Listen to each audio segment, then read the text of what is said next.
6 o'clock.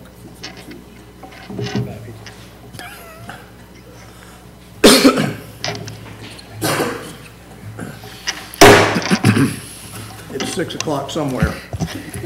It's 6 o'clock somewhere, so we'll call the meeting to order. And I'd like to welcome everyone tonight to the October 5th, 2017 Glynn County Board of Commissioners meeting. And I would invite you to join me in standing for the invocation by Commissioner Strickland, followed by the pledge by Commissioner Coleman. Let us pray. Our most gracious Heavenly Father, we ask thy blessings upon this community, all that live and work here. Would ask that you would ask thy blessings against those who have been involved in our recent natural disasters. Hurricane Harvey, Hurricane Emma, Hurricane Maria. Would ask that you would be with those involved in the violent incident that happened in Las Vegas, the victims in that cruel and horrific incident. We would ask that you now go with us, lead, guide, and direct us in all that we do.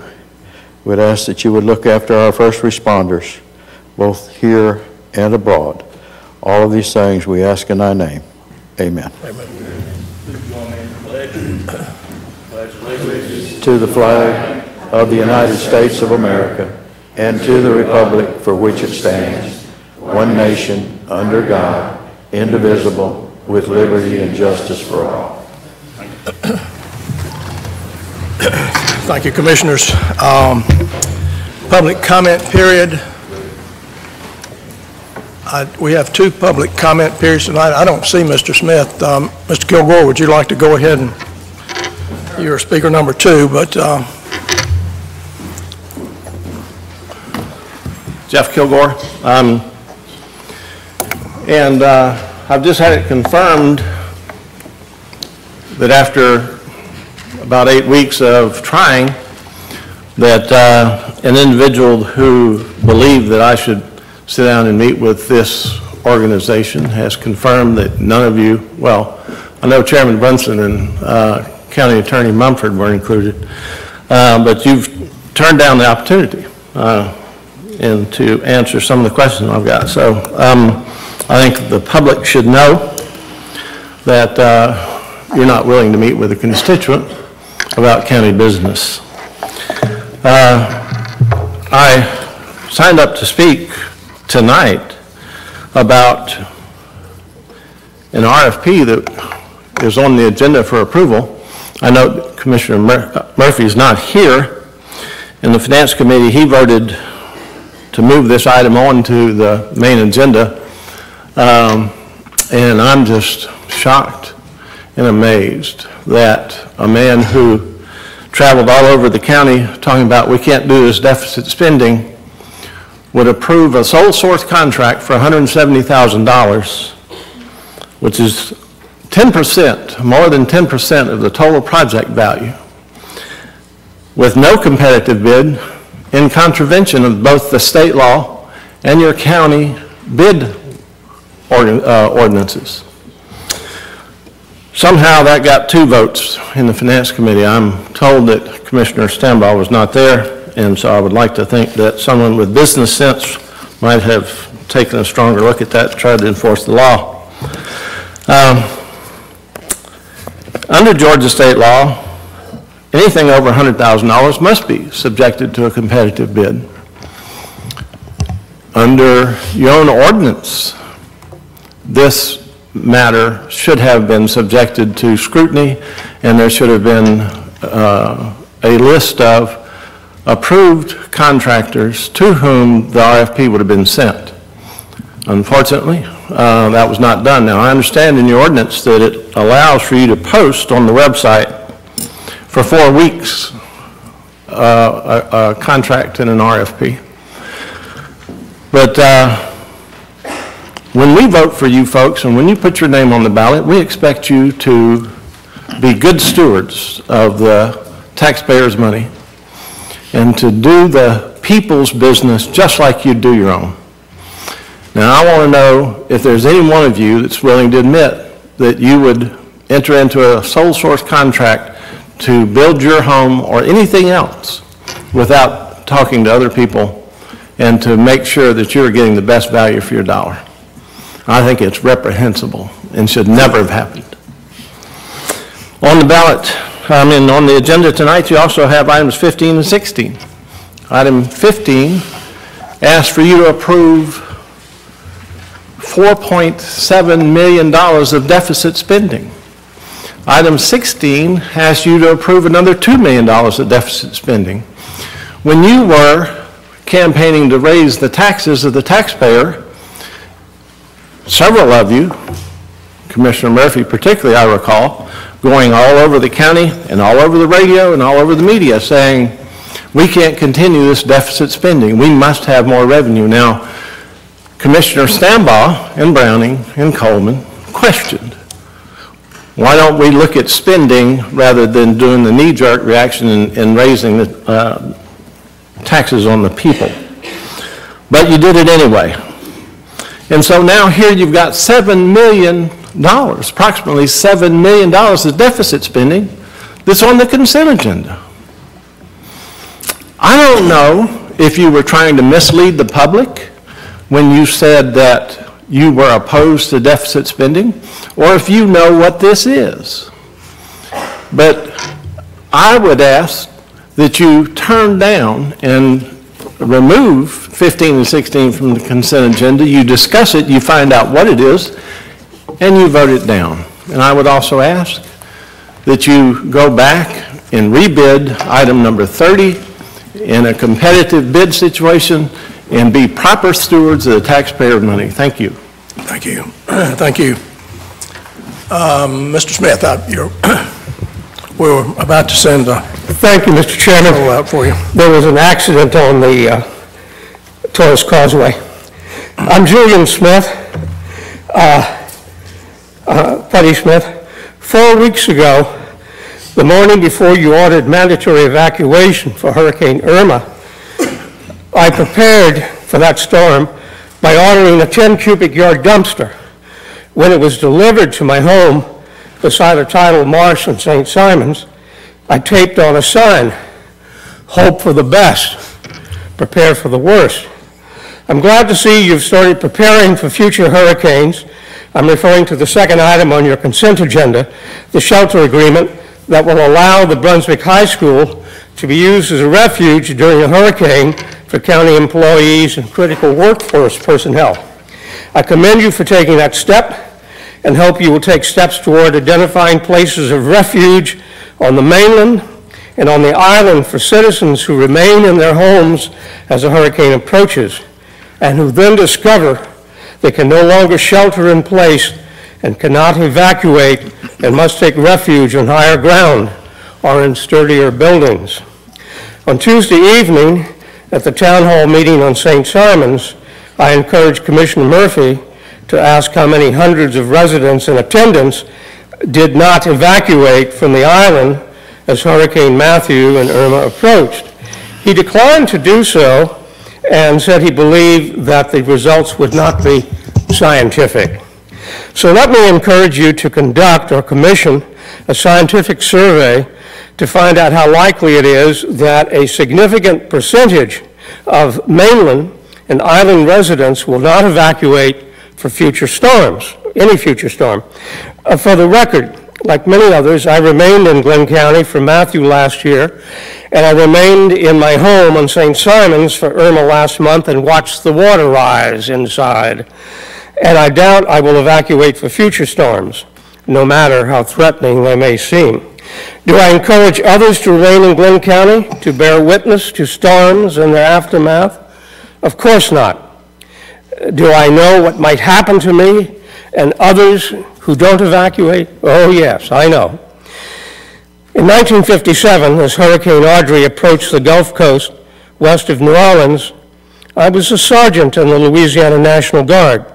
Driving an Army truck, I helped evacuate Cameron Parish on the very edge of the Gulf.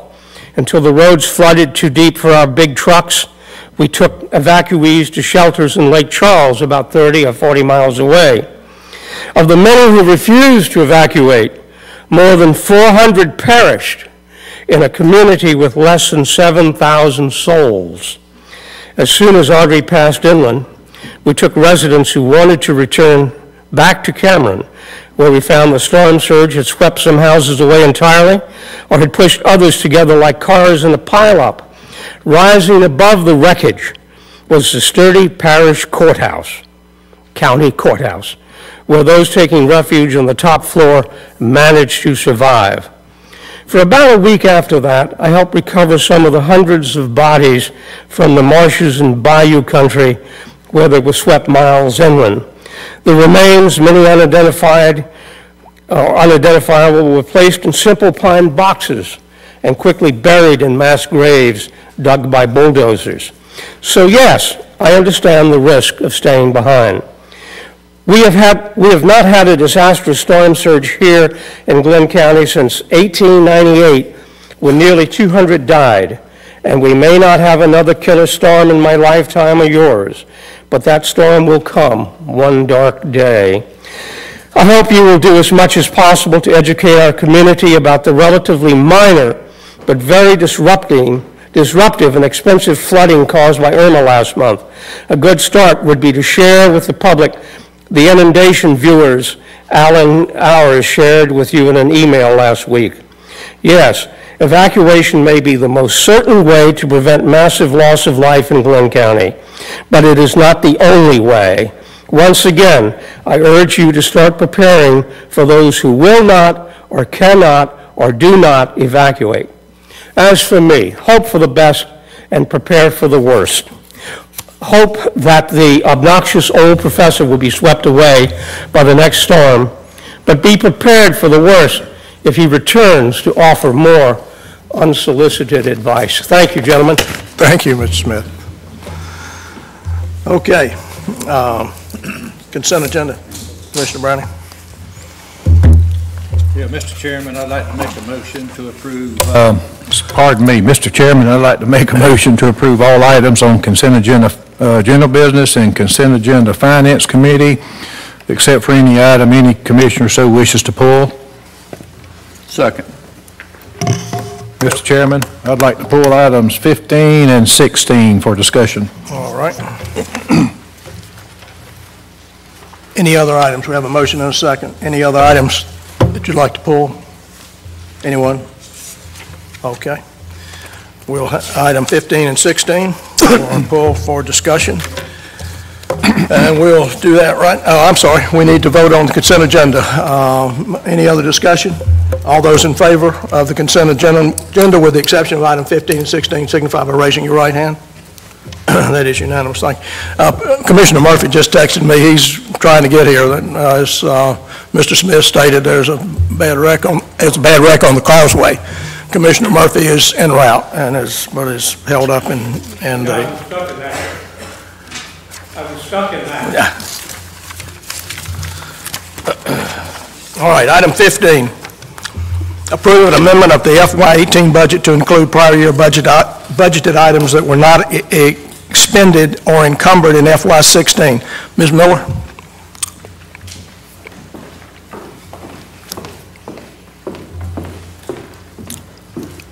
Yes, sir. Good evening, Commissioners.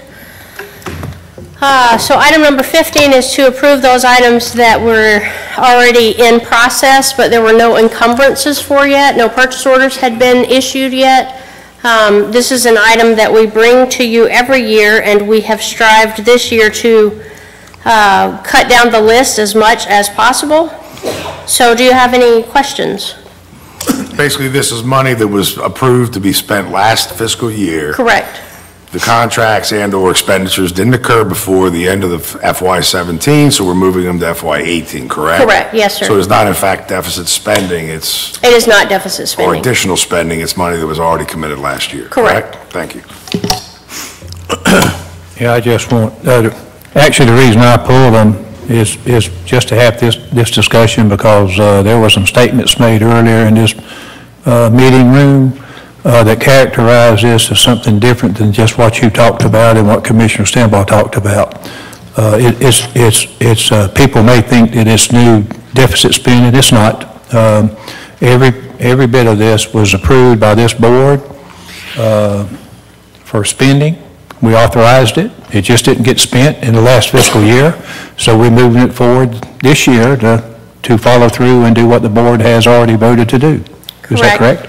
Yes, sir. And you'll notice, too, if you go through the list, there are also many revenue line items. There are a lot of grants that their fiscal year runs different from our fiscal year, so we need to pull those forward to run them with the grant years so we can continue to have the revenue in this year's budget as well as the expenditures in this year's budget. But there are some items that don't have a revenue account, too, that are just items that were voted on previously that were not completed last year, and so we're moving that budget forward and the projects forward so we can get them completed. Yes, sir. Okay. Any questions for staff? I got a couple of questions. I heard you say why we're doing this. Right. And so clear me up here just a little bit. This is spending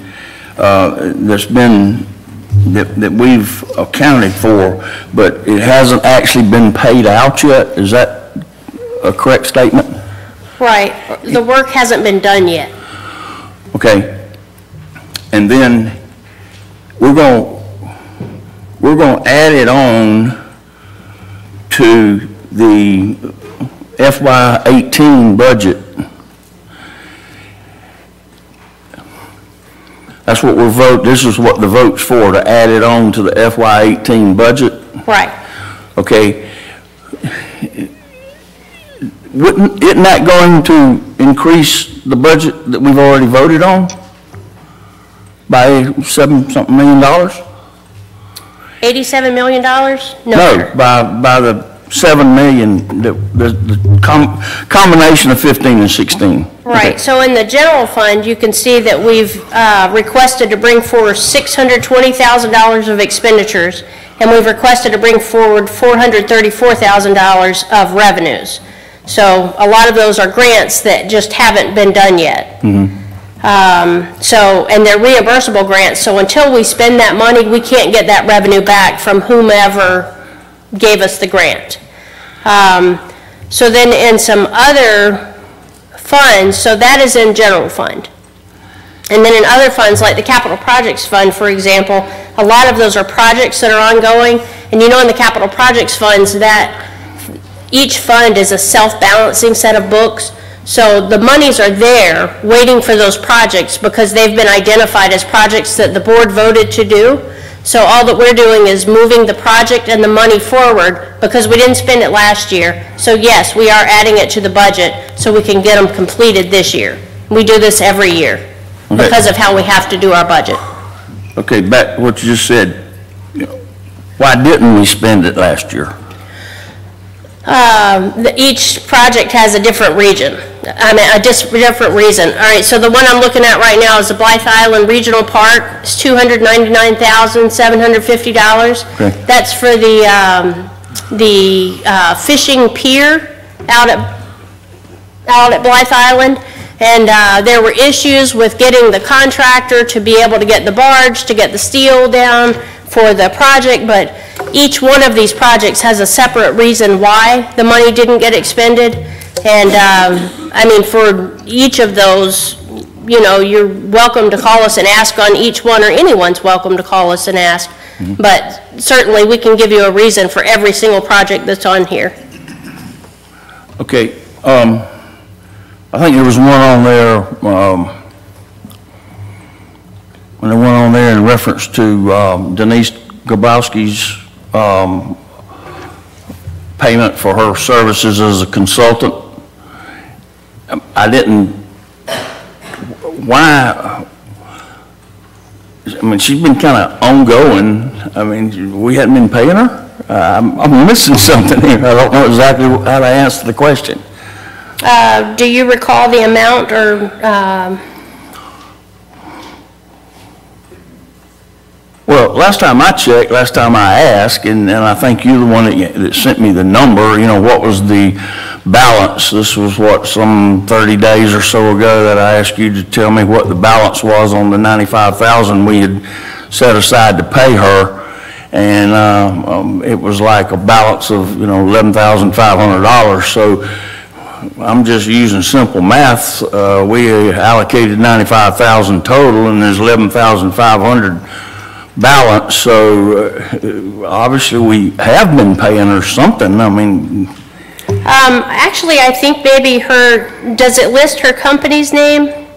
Starts with an S. Symbiosity. There you go. So you're talking about the next item, I do believe, and that would be an encumbrance. We've already entered into a contract for so much work from her. So the next list is a list of all the purchase orders that have been issued. We've entered into a contract, and this is upholding our contract. We're moving forward budget dollars because we have outstanding contracts for all those purchase orders.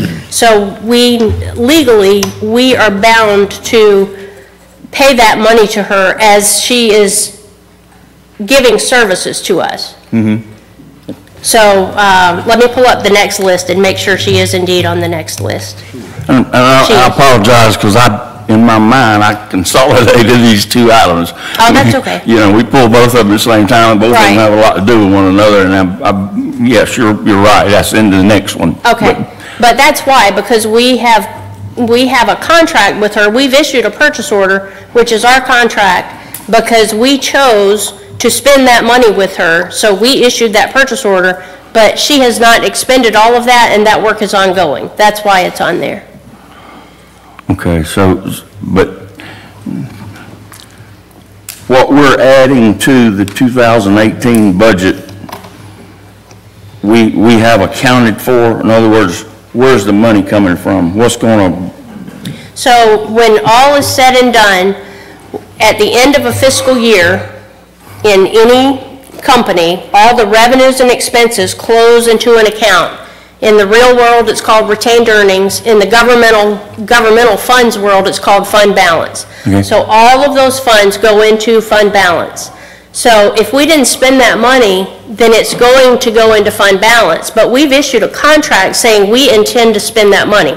So that money goes forward to the next budget because we know we are going to spend this money. So it will go right forward to the next budget.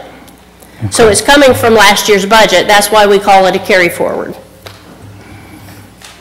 Okay. Okay. That's a little bit clearer. Great. Well, let me, Commissioner Coleman, okay, we're in fiscal year 17-18. Correct. Let's say sometime during this year, we vote on a project to do, and we approve it, got the money there. Let's say, and if it doesn't get done in this fiscal year, it will be carried over to next year because we've already approved the project to do the project. And this is where you get this encumbered. It's encumbered. Once we issue a purchase order. A purchase order may have been issued, but we didn't do any work. We didn't purchase the services, supplies, whatever. It will be carried over to fiscal year 18-19. That's exactly what we're talking about here. Right. So we allocated the money for it. Right. Yeah. Okay, all right. Right, because we always identify a funding source. When we bring forward a project, we identify a funding source every time. And so that's where that money's coming from for each funding source for each project. So it's still the same funding source. It's just we have to move it forward a year. And as we ramp up and start doing more projects, the more this is going to happen. That's why this one is so much smaller this year, because we don't have a lot of big splash projects going on right now at the end of last fiscal year. Okay. Thank you. Any other questions for staff? Mr. Chairman, I make a motion to approve an amendment to the FY18 budget to include prior year budgeted items that were not expended or encumbered in FY17. Second. Got a motion and a second. Any discussion? All those in favor of the amendment signify by raising your right hand. Thank you. That is unanimous. Item 16, approve an amendment, the FY18 budget to include prior year encumbrances that were outstanding as of June 30th, 2017. Ditto. Yes, sir. Are there any questions? All right. Any questions for staff? All right. I'd entertain a motion. Mr. Chairman, I'd like to make a motion to approve the amendment of the FY18 budget to include prior year encumbrances that were outstanding as of June 30th, 2017. Second. Have a motion and a second. Any discussion? Hearing none, all those in favor signify by raising your right hand. And again, that is unanimous. Thank you very much. All right, general business. Award a contract for the architectural and engineering services for the animal control facility to Ushery Rural Architects of St. Simons Island, Georgia, in the amount of $172,000, with funding to be provided by SPLOST 2016. Mr. Austin. Ms. Miller. Right. Good evening, Mr. Chairman and Commissioners. Good evening. I was going to do a very quick presentation about our purchasing process and how a vendor would go about purchasing something, making a bid on something that we have out for bid. Thank you. Please. So if you go to our website, that would be www.glyncounty.org. One moment, please.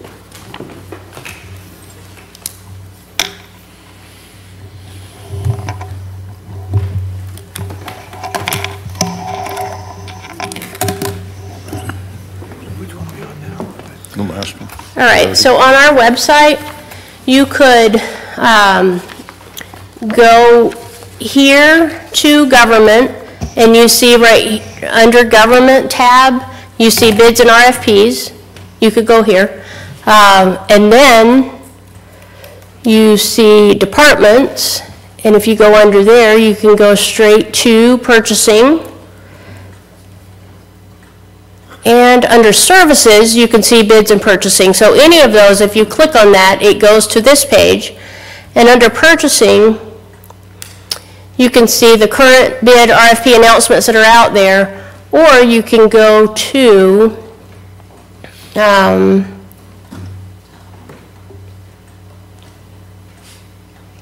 click here to sign up for electronic bid posting notifications. So we have RSS feeds on our website, and anyone who's interested in getting a bid from Glynn County goes to our website. And this is what we tell them to do. Go to our website and sign up for an RSS feed. So you go in, it asks for your email address, and it'll ask for your telephone number. So you pop in your email address right here, and then you go down and you sign up for every area that you'd like to be notified of. And so under the Alert Center, for those who were not aware last time, we have great public service announcements that come up, like during Hurricane Irma. So every time under the Alert Center, emergency alerts come out, you can have your email tell you there's a new alert that came out. There's a new alert. But under bid postings, you can see here we have A&E services, cement work, and all of these are listed. So we can see how many people and who they are signed up on our RSS feeds. That is how we know where they're going.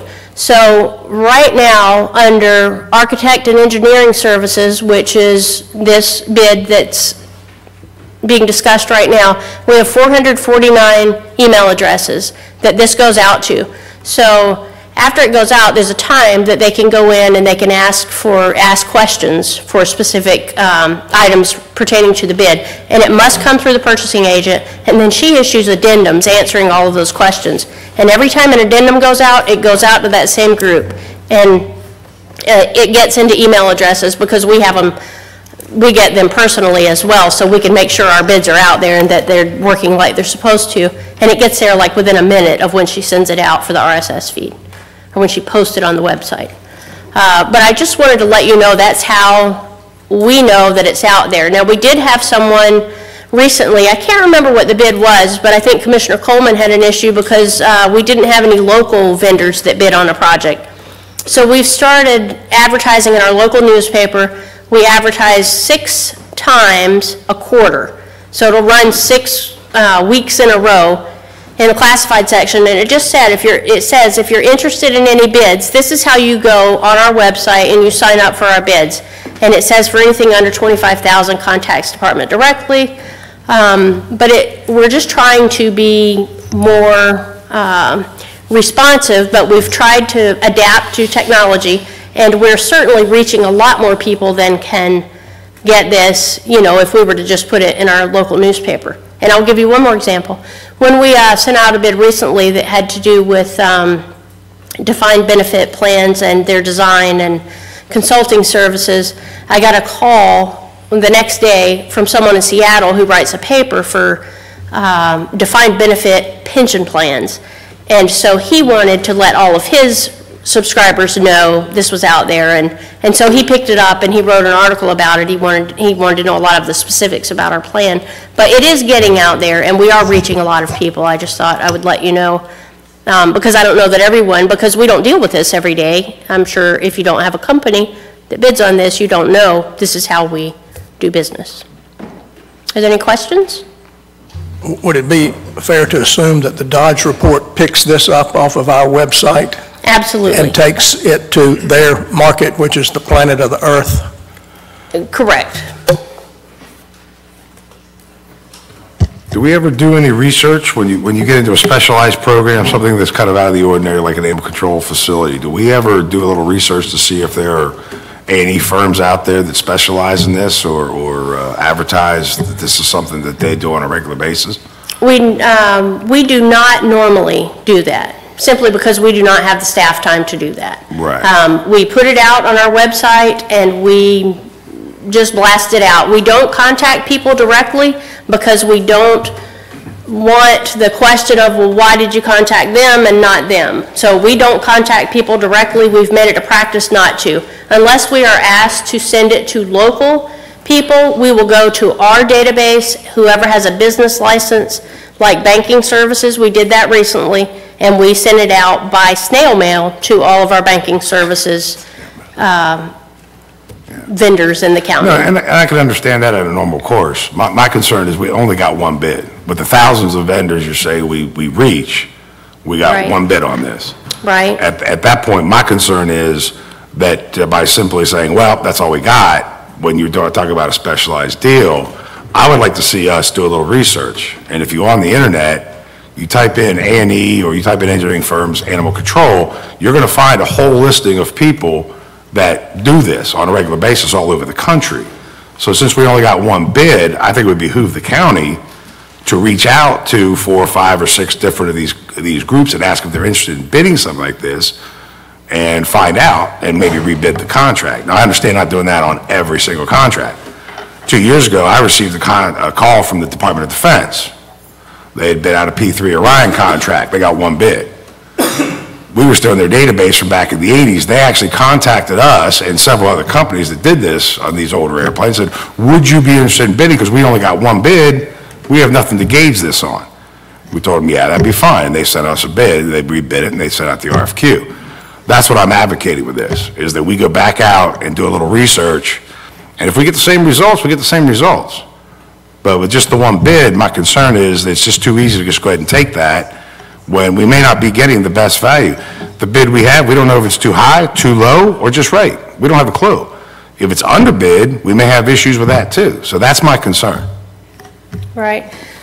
I understand your concerns, and of course, we as staff will do anything you would like for us to do. If you would like for us to go out and bid it again, that's what we will do happily.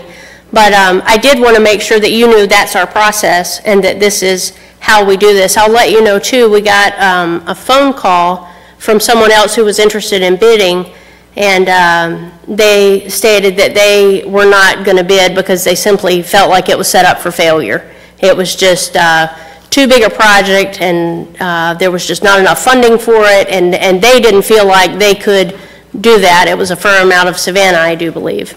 But Yeah, I totally understand that. I mean, there are going to be contracts that are too small that a big company, like let's say a Seaboard Construction, will look at and say, well, for $80,000, I can't move my equipment there. Correct. And some that are too big, that a small firm says, well, I just can't handle something that big. I understand. Right. I just feel that it might behoove us to give it a shot. This is very impressive. I have no issues with the process. Okay. But we typically don't just get one bid. You know, most of the stuff I've seen in the Finance Committee, there have been a lot of one bids. But typically, I say a lot, but it's not typically what we get. We usually end up with at least 2 or 3 bids on a lot of these contracts. Thank you. Thank you. Well, I look at this, this is definitely a specialty item. And we've been talking about this animal shelter for years. I know in several workshop discussions, there has been, I have personally talked about contacting directly people that specialize in this kind of thing. I talked to our animal shelter director directly about this exact thing, and she informed me where she had just moved down here from Ohio that she had participated in them building a new shelter up there, and that there were plenty of firms all over that specialize in building animal shelters. Now, let me ask you a simple question. We're going to build a new football stadium here. Are we going to get local bids on building that football stadium? Or are we going to get some people that have built football stadiums before and see what they did, see what they cost, see what the A&E quote was?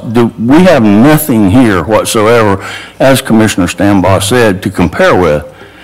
Do we know that the bid here, what's the history of this person designing an animal shelter? Now, I have personally made quite a few trips, put in quite a few hours, and physically looking at animal shelters. One particular that would really impressed me was in Fernandina Beach. And I'm here to tell you, that's not something that the average architect is going to come up with. I mean, they're going to have to go and dig and find out all of the facts and aspects that go along with building an animal shelter. There's more to it than just throwing up brick and mortar.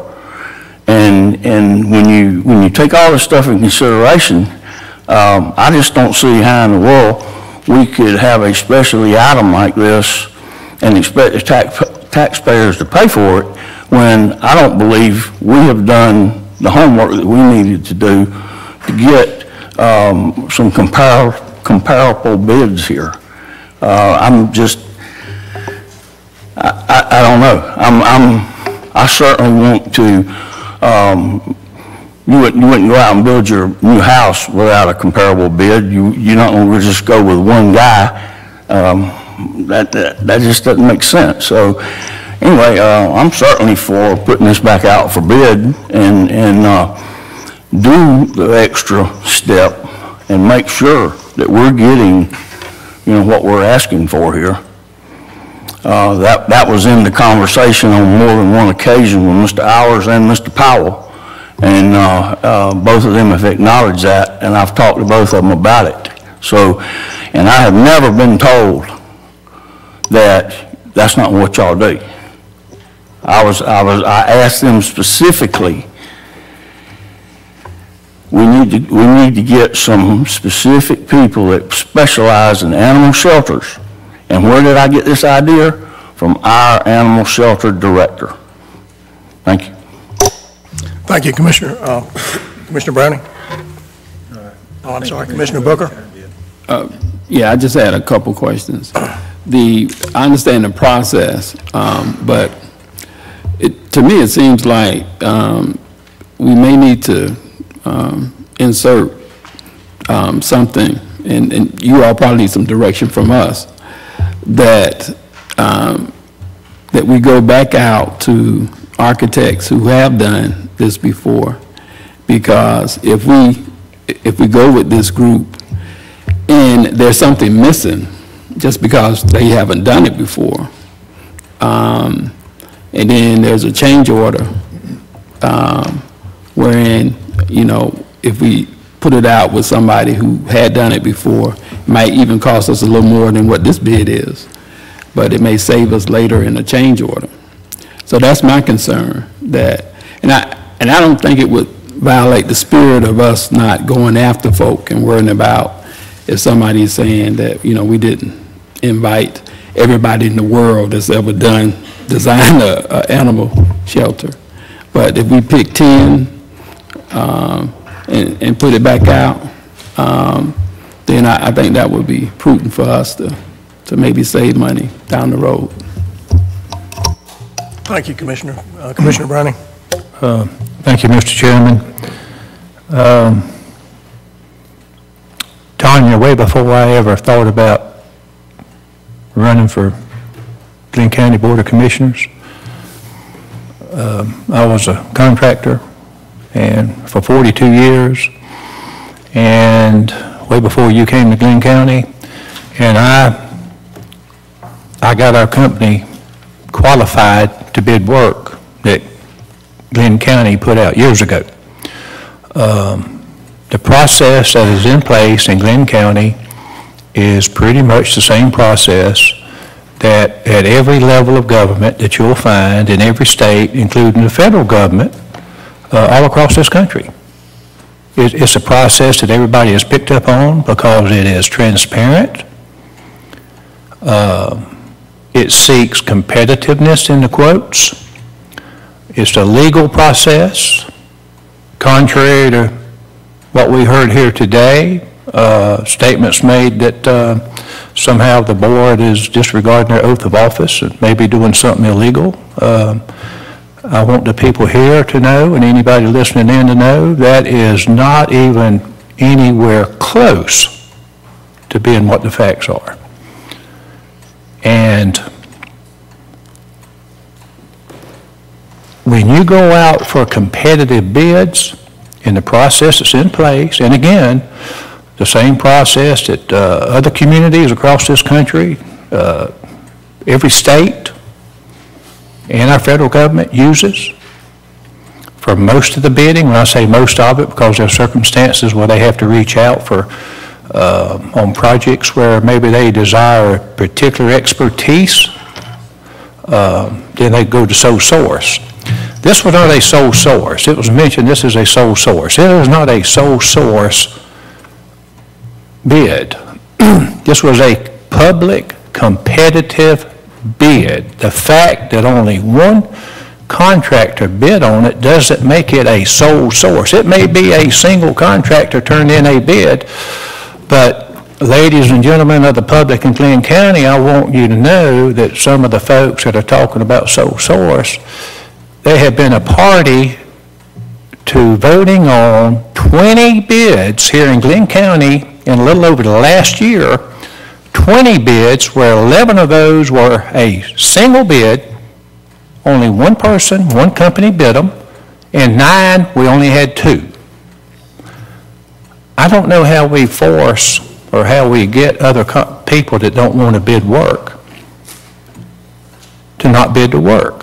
Going back to my construction days, when I would see work that was available to bid, whether it was with Glynn County or state or federal, I would look at what the bid was, what they wanted done. I'd look at, just to give you an idea why contractors won't bid everything that comes out.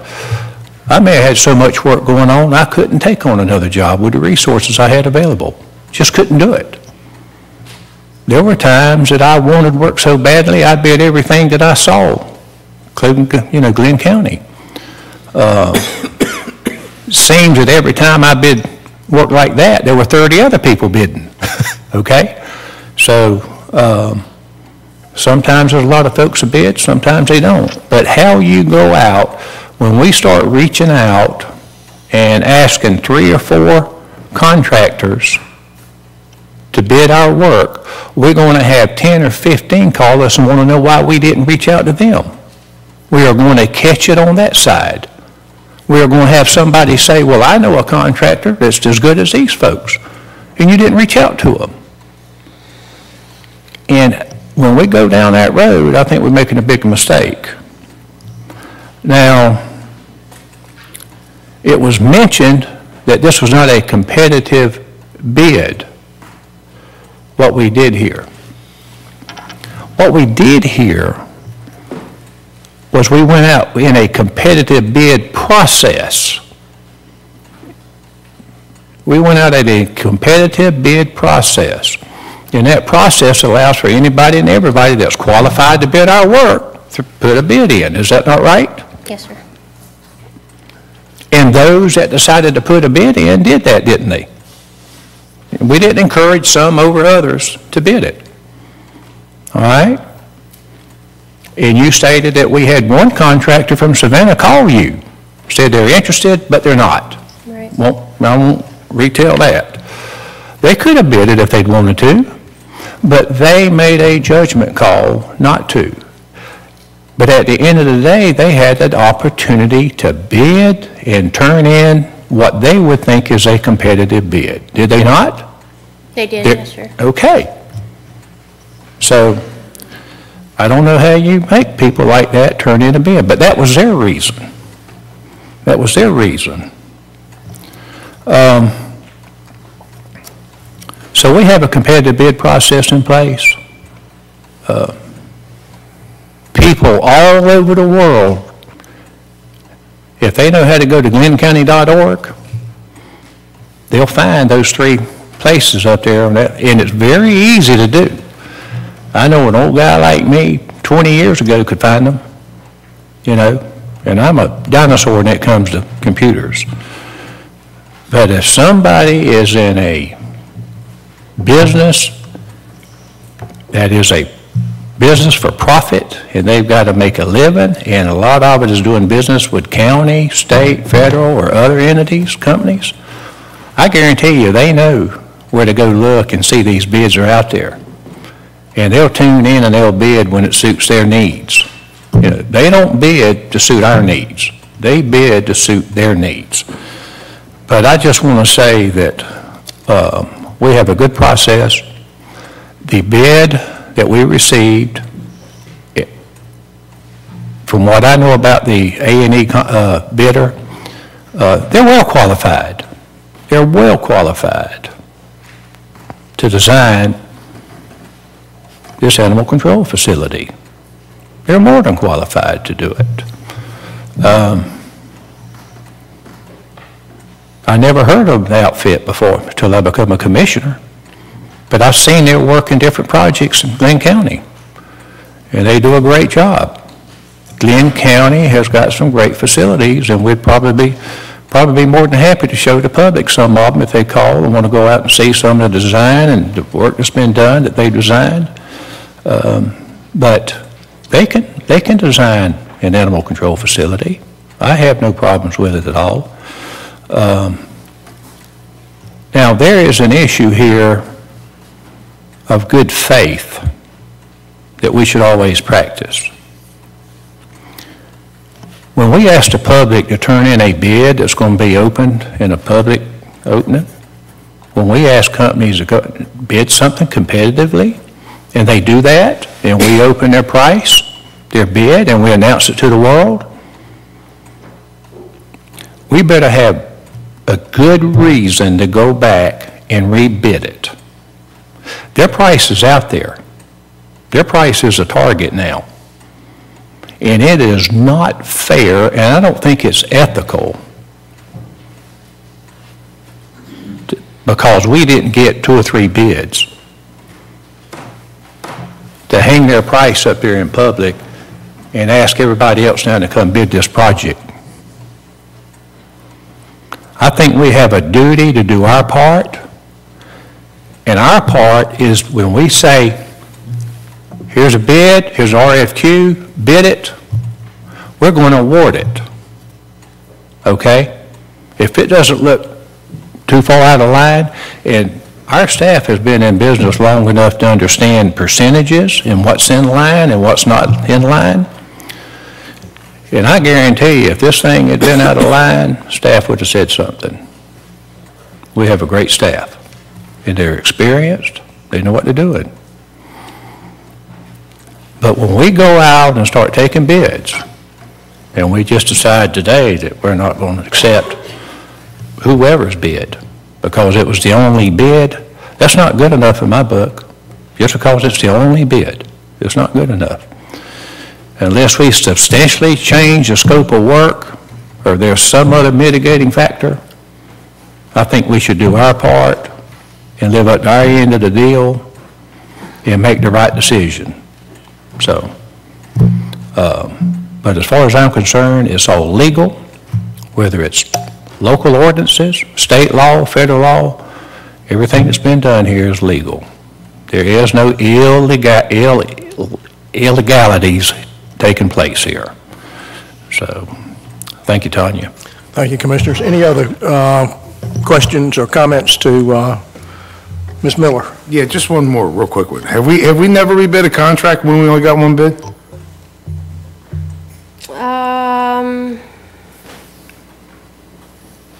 Not unless we changed the scope of services because something was, not Are you sure? one. Are you sure? I am not sure because we have loads of I bids think all we've the had, time. yeah, I think we've had some ones we only got one bid that went back on bid because staff felt that there was either wasn't responsive enough or was too high or so along those lines. That's why I'm asking. In the last 3 years, I think I've seen a few of those. I'm not positive though. That's why I'm asking. Yeah, we actually, Commissioner Coleman brought up the bid, kind of a similar circumstances on the Buckswamp Road Bridge work, because it was only one bid. I think, if I remember right, a lot of his concerns at the time were kind of the same today. But I think it was more centered because it's just one bid. But we had a good, healthy discussion on that too. And of course, we moved forward and the bridge is in place and got a good job out of it. But that has happened before, but we ended up awarding a contract. Mr. Chairman, if I may answer Commissioner Stambaugh's question as well. Yes, ma'am. I was thinking, but our banking services bid, we did only get one bid, and then we sent it out to all of our local banks to make sure that we were getting, you are correct on that one. Thank you. Also, Tanya, when we put together the amount of money for the splosh, how do we come up with that, arrive at that amount? For each of the splosh projects? Yes, in particular this project, but I'm assuming we use the same process for the other projects. Right. And the reason I'm asking is that when we looked at it, I'm sure we looked at items that would make up building the facility. Right. And was the architectural design part of that? And if so, is that what the staff looking at based on what this bid is? Yes. Commissioner Brooker, if I could try to answer that.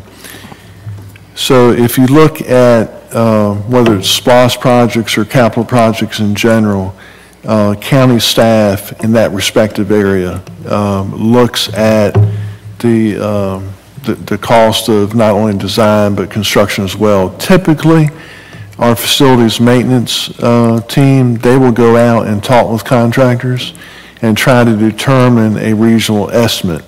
On this particular project, I don't know if the board remembers this or not, but on this particular project, there was a lot of discussion about the cost, and there were several questions by the Board of Commissioners. Are we sure we have enough money? And so I remember in a meeting asking county staff, are you sure we have enough money? And we were assured that this was an appropriate budget. However, that was, I guess, a year and a half ago. With inflation, costs do change.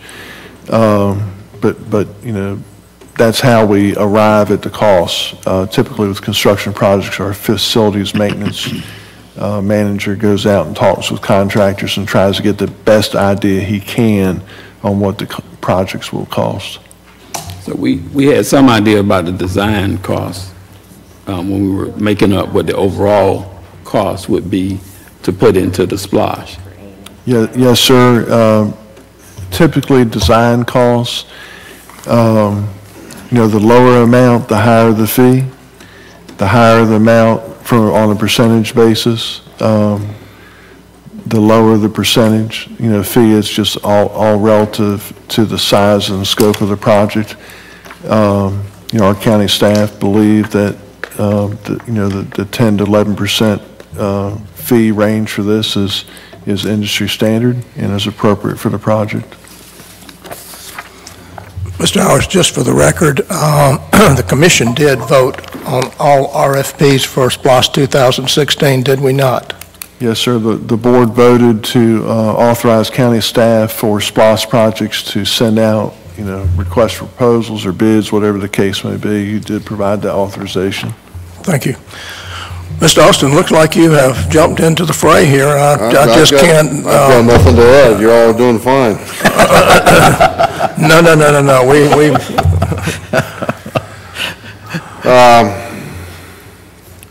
Typically on a large project, the A&E fee is smaller. Okay, when I was in the Corps, a major construction Army project, 5%. Smaller project, 8%. When I went to work in a college in Jacksonville, it wasn't uncommon to pay 13, 14% on a design. We're at 12.9%. Part of that 12.9% is construction administration and assistance. Okay, the contractor not only designs the building and gets all the paperwork done, but he reviews all the submittals, and he's part of the construction management team during the construction. What does that incur? Weekly meeting with the contractor, verifying the construction payments, reviewing all the submittals that are submitted in. So it's our professional opinion. When I say our, David DeLoach does most of the construction management in this county, has done a very good job. He and I sat together. There was only one to evaluate. John Powell was also a technical advisor on the proposal. So my recommendation, my job for the commission is to tell you guys, to give you, I mean, it's your decision. But I want you to know that we have worked with this firm and we feel that we can do this project. Now, animal control facilities are medical buildings, and typically in the medical building, okay, you're going to be concerned about the HVAC system, okay, because you're going to want certain air's got to be ducted outside if it's in a sick room, okay. And I didn't know about this until I worked at AAA Hospital in Hawaii, and I learned all about sick rooms and how they got ducted this way, and in this case a cat room's got to get ducted this way, and so the firm that has been selected, okay, their mechanical sub has experience in veterinary hospitals. Their electrical sub also has experience. Now the A&E himself, I have worked with, specifically, Mr. Combs, volunteer firefighter, worked with him very close for the last couple of years. David DeLoach and I, we sit across the table and we say, can we make this happen? How did this happen with the fleet management, the county fleet building? They designed our Public Works fleet building. I don't think they'd ever done a Public Works fleet building before. I said, well, how did that happen? Well, they went around and they looked at various places, and they took the good ideas in, and they brought those good ideas back, and we copied those. They incorporated those into the design. And we awarded that, and we built that. And we submitted it for our APWA award, and we won the award for that being the best building in the state of Georgia. So, am I confident that we can work with this firm and produce an animal control facility that everybody can be proud of? Yes. Are we going to win an award again? I don't know. But I'm confident we can get you a good building. But it's your decision. If you want to rebid, we can rebid. Any questions for Mr. Austin? Mr. Chairman, I just want to comment a little bit about what Director Austin said about the management part, was running the price up, and of course I was aware of that already, but Glynn County went through a period years ago when they were spending large sums of SPLOST money where the county tried to handle the projects. And the courthouse across the street over here, the new courthouse, found out the windows over there hadn't even been caulked or even anchored into the building, as far as I know. And leaked like a sieve over there. Nobody was watching the contractor and making sure that the contractor was putting all the parts and pieces together like the architect had designed it. So, in the last few years of SPLOST, forget the company's name that the county hired, Lee and Goebel, something like that. Goebel Lee, okay, it's coming to me. But they were hired to manage these large sums of money contracts, because the county just cannot look at these, oversee these projects and make sure that the taxpayers are getting what they paid for. And nobody knows how a project should go together better than the architect. And for another 2 or 3%, you know, to make sure this thing is built the way it's supposed to be built, and we get reports on it weekly, I'm all for it. I'm all for it. It means accountability. It means the best bang for the buck. And I don't think we need to go back to the days when we try to cut corners when we're spending millions. And look, this may be $1.5 million, but we're going to be spending $40-something million here in Glynn County. And staff can't begin to oversee all that work. We're going to see more of this. We will be seeing more of this as we work through this SPLOST. So I think it's a well-structured deal, and I appreciate the way y'all got it put together. Thank you. Any other questions for staff? Yes, what Mr. Browning just said there, I think we're getting away from the point that we started out with. We just want something to compare with. It's that simple. I mean, I don't doubt anything that's been said here tonight. I'm just saying, show me something to compare with. Compare price, you mean? I mean, you yourself say it's a specialty project. You got to know what you're doing when you build an animal shelter. It's not like building a warehouse or a courthouse. The HVAC is different. You got to be, you know, the inside of an architect. But what I'm saying, though, is what do we have to compare with? I don't expect staff to go out and oversee construction. I think that's what we pay contractors and developers for, or contractors to do. But there again, just the design is something that certainly needs to be considered. You know, what it's going to look like, some sort of a picture, if you will, to see what this thing is going to look like from the outside. But most important of all is the interior. Is it going to be all the medical aspects, the AC HVAC systems and all that stuff? Is that going to, are we going to have the quarantine rooms separate from this, that, and the other? I mean, this is, what I'm saying is pretty typical stuff. Well, yes, sir, but that's not in the RFP. The RFP is just a solicitation for an architect or an engineering firm to be able to perform those actions. And their action is to perform an assessment. And they're going to assess those things that are needed in an animal control facility, and they're going to come back in the concept, and they're going to show us a picture of what this thing's going to look like. And they're going to show us the rooms. Mm-hmm. And we're going to ask the hard questions. And I mean, we're not at that point yet. Well, there again, go ahead. Okay. There again, we're back to the amount of money here, $172,000. What's wrong with us having something to compare that with? I mean, you just said yourself, certain percentages go. I can only give you a rule of thumb. You know, when I was in the Corps, we had cost estimators, and I would have done an estimate for this, and I could have told you what the government estimate was. But we don't have that luxury here. We just kind of have past performance, rule of thumb. This is kind of the going market rate.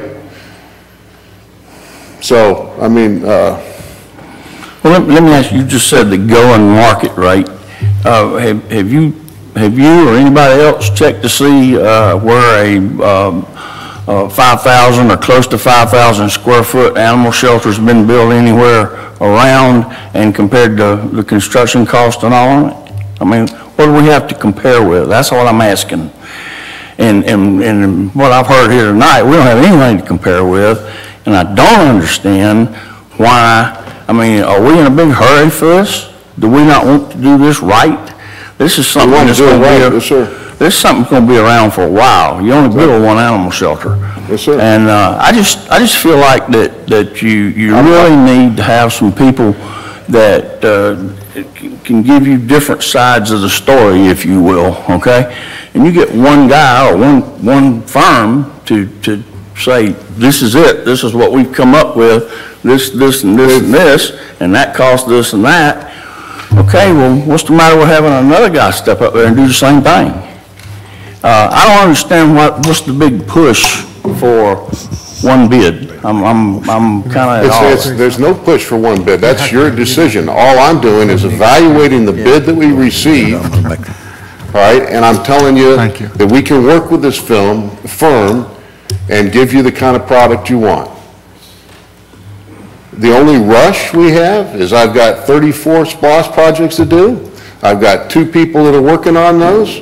Okay, I've got a SPLOST oversight committee that I report to once a quarter, and we're moving along. Can I respond to that as well? And I understand the animal shelter is on the bottom of the list. No, sir. The shelter was on the top of the list. There was a rush to it. At the first meeting, you asked us about this project. Right. So we have felt a sense of urgency. We got that RFP together. We got it out just like you wanted. That was our rush. No, that wasn't just like I wanted. Mr. Chairman, could I make a comment, Mr. Chairman? I've been sitting here just painfully silent. I've noticed. Yes, Okay, thank you. ahead. I apologize for my lateness, but it's been very educational. I think excellent points have been made on both sides. But first to Ms. Miller, I thought your education about the process and about the fairness of the process and 449 email addresses, I guess it's sort of a question, but an observation is, we know we have one bid by a positive response, but we have no knowledge of what the negative response is. Do you understand what I'm saying? I mean, Commissioner Coleman suggested this wasn't a football stadium, and it's not. Correct. But I mean, if you're in Texas, a football stadium might be $400 or $500 million. Down here, it could be $25 or $30 million. That's a big project. $1.5 million for a building down here in Glynn County is not going to set the world on fire if you're an architectural firm up in Atlanta, Savannah, or down in Jacksonville. So we really don't know how many people saw this, made a calculated judgment within their own firm, and then just decided not to bid, correct? Correct. Okay. So, thank you. And the other thing that's a little bit awkward for me is feeling such a close bond with Commissioner Browning, and I was very impressed with your comments tonight, Commissioner Browning, and I think I would like to reiterate that it is a slippery slope if all of a sudden we reach out to certain firms and say to Ms. Miller or to Mr. Austin, hey, did you ask this firm or this firm or this firm? What's going to happen when the others who were left off that list come back and say, you know, was that a fair bidding process? I, for one, don't think it would be a fair bidding process if we reached out selectively to a few. And finally, the other point that you made that I think is very germane here is the fact that the person that did bid, their bid has been unsealed. How is it fair to then go out to the market and say, okay, what's your bid now that you know what the #1 leading competitor in the process is at this point in time? So I just wanted to weigh in. I think excellent points were made, and you know, since we don't know how many didn't bid because it's not one of the largest projects ever done down here in Glynn County, I don't think we can say that it wasn't a fair or an open process. Thank you. Thank you, Commissioner. I know y'all see Commissioner Browning looking down at his notes continuously. I'd like to announce he doesn't have any notes. So, and he's through, hopefully. all right, Mr. Chairman. Yes, sir. I'd like to make a motion to award a contract for the A&E services for the animal control facility to Usry Rural Architects of St. Simons Island, Georgia, in the amount of $172,000 with funding to be provided by SPLOST 2016. Second. Have a motion and a second. Any discussion? All right. Hearing none, all those in favor of awarding the contract signify by raising your right hand. I'm sorry, that's 5. All those opposed? To 2. Thank you very much. Contract's awarded. All right, get a motion to adjourn. Do we have anything for, nothing for executive session? Motions to adjourn. Yeah, motion to adjourn. Hope you don't mind my gentle nudging. You did a good job tonight. Really That's the first time in a row. No, really. You got one in a row. You got one in a row. Listen, I said, he's actually